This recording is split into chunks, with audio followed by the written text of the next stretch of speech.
अगर आप non Muslim परिवार में पैदा हुए हैं या फिर मुस्लिम परिवार में पैदा हुए हैं। कैसे हो मेरे प्यारे दोस्तों, ये जो स्क्रीन पर आप वीडियो चलती देख रहे हैं ये एक हिंदू बहन की वीडियो है। इनका नाम प्रज्ञा सिंह है और इनके चैनल का नाम भी प्रज्ञा सिंह है। इन्होंने अपने चैनल पर एक वीडियो डाली थी एक हिंदू लड़के की, जो ये वीडियो मैं आपको दिखाऊंगा। इसी में वो वीडियो है एक हिंदू लड़का जो अपने धर्म की किताबों को पढ़ता है, फिर कुरान पाक को पढ़ता है, फिर उसका तर्जुमा मिलाता है।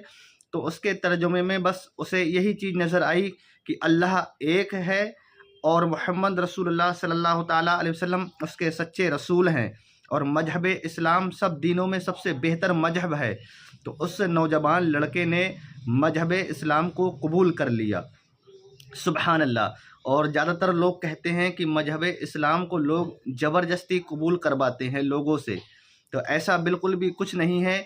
जो इंसान मजहब इस्लाम को पढ़ता है, उसकी खूबसूरती को पढ़ता है, फिर वो मजहब इस्लाम में दाखिल हो जाता है, तो उससे ज़बरदस्ती कुछ नहीं करवाया जाता, बल्कि वो खुद अपनी मर्ज़ी से दाखिले इस्लाम हुआ है। सुने इस बहन की वीडियो, इसमें उस लड़के ने खुद अपनी पूरी कहानी बताई है। मुकम्मल देखकर ज़रूर जाना, इसके बिल्कुल भी ना करना। अगर आप नॉन मुस्लिम परिवार में पैदा हुए हैं या फिर मुस्लिम परिवार में पैदा हुए हैं, दोनों ही सूरतों में आपको इस्लाम को हल्के में नहीं लेना चाहिए। कुछ लोग सोचते हैं कि मुस्लिम दूसरे धर्म वालों को कलमा पढ़ाकर मुस्लिम बनाकर अपने धर्म को मजबूत करते हैं, जबकि ऐसा कुछ भी नहीं है। एक मुस्लिम सिर्फ अल्लाह से डरता है और किसी और से नहीं। इसी वजह से दूसरे धर्म के लोग इस्लाम धर्म को अपनाते हैं और वो अपनी आखिरत को कामयाब करते हैं। ऐसे ही एक वीडियो मैं आज आपको दिखाने वाली हूँ। एक हिंदू लड़के ने जब दीन की बात सुनी तो उसे लगा कि इस्लामिक रिलीजियस बुक कुरान शरीफ पर उसे एक दफ़ा अमल करना चाहिए, अपने हिंदू धर्म से तुलना करने के लिए, हिंदू धर्म की किताबों से तुलना करने के लिए और मूर्ति पूजा के विषय में जानने के लिए। फिर क्या हुआ दोस्तों, आइए इस वीडियो में देखते हैं। हमारा नाम अक्षय था। अक्षय था हमारा पहले नाम। अच्छा, आप इस्लाम में आने की इसलिए सोचे और क्या देख के इस्लाम में आया? हम इस्लाम में आने की इसलिए सोचे हैं कि दीन की बात हमें ढेर सारी सुनने में आती थी और दो साहब आप दीन की बात कहते थे कि हमारे इस्लाम में ऐसा है, हमारे इस्लाम में जो है, हमारे कुरान में जो है, उस पर हमें अमल करना भी जरूरी है। तो इस बात पर हम थोड़ा मुतमईन हुए। तो फिर इस पे दो साहब हमसे सवाल पूछे कि भाई आपके मजहब में ऐसा क्या है?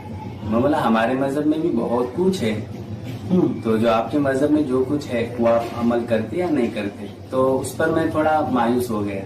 अच्छा नहीं लगा आपको? हमें अच्छा नहीं लगा। तो इस बात पर दो साहब बोले ठीक है, बोले कोई ऐतराज नहीं, बोले हम किसी से इम्तिहान लेना नहीं चाहते, तो आप क्या करो, बोले आपके जो धर्म की जो किताब है, बोले जो गीता है, ऋग्वेद है, अथर्ववेद, यजुर्वेद, सामवेद, संविधान, उस पर क्या करो, थोड़ी स्टडी करके इल्म हासिल करो। तो तब चल के हमारे दिल को ऐसी बात लग गई है, तो हम सोचे कि इस बारे में हमें हमारे धर्म की किताब पर सर्च करना, स्टडी करना भी जरूरी है। तब हम घर गए। घर जाने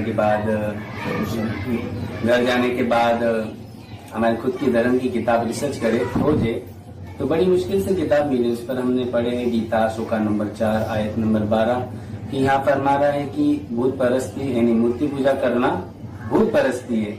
यहाँ जो है हम वो क्यों नहीं करते?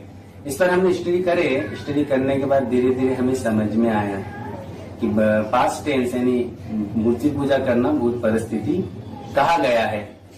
तो इस बारे में स्टडी करने के बाद यही सवाल हम हमारे बिरादरान वालिदैन से पूछे कि अम्मा हमारी किताब में तो लिखा है कि यहाँ मूर्ति पूजा करना भूत परिस्थिति है। आपकी किताब में लिखा हुआ है कि बुत की पूजा नहीं करना हुई है? जी लिखा हुआ है जी। अच्छा, हमारे धर्म में किताब में लिखा हुआ है। और फिर हमने उसके बाद ऋग्वेद पढ़े, ऋग्वेद शोका नंबर 4 आयत नंबर 12, जहाँ जो लैंग्वेज है संस्कृत लैंग्वेज है, वहाँ फरमा रहा है एक्यम ब्रह्म दुस्ते किंचम नास्त्यम। ये संस्कृत भाषा है, इसका मतलब ये है एक्यम ब्रह्म दुस्ते यानी एक के अलावा दूसरा, किंचम यानी जर्रा भी, नास्त्यम यानी नहीं, यानी एक के अलावा दूसरा नहीं है, जर्रा भी नहीं है। तो इसका ट्रांसलेशन हमने फिर कुरान से लिए। तो कुरान में भी यही लिखा है 30वां पारा अम्मा, सूरह इखलास, सूरह नंबर 75, कुल हुवल्लाहु अहद, अल्लाहुस समद, लम यलिद वलम यूलद वलम यकुल लहू कुफुवन अहद।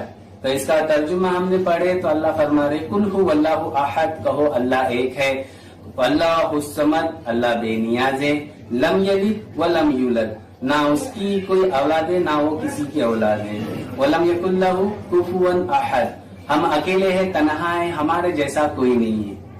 तब हमें समझ में आया धीरे धीरे, तो इस बात पर हमने हमारे दोस्त अहबाब से फिर जाकर सवाल करे कि भाई आपके इस्लाम में तो ये तारुफ है बोला इस्लाम का, और हमारे गीता में भी यही है, ऋग्वेद में भी यही है, तो मामला क्या है बोला। तो दोस्त अहबाब बोले आपकी धर्म की किताब पढ़े हो आप? तो मतलब थोड़ी थोड़ी पढ़े, आप पूरी पढ़ लो, इसके बाद आप फैसला लो क्या है।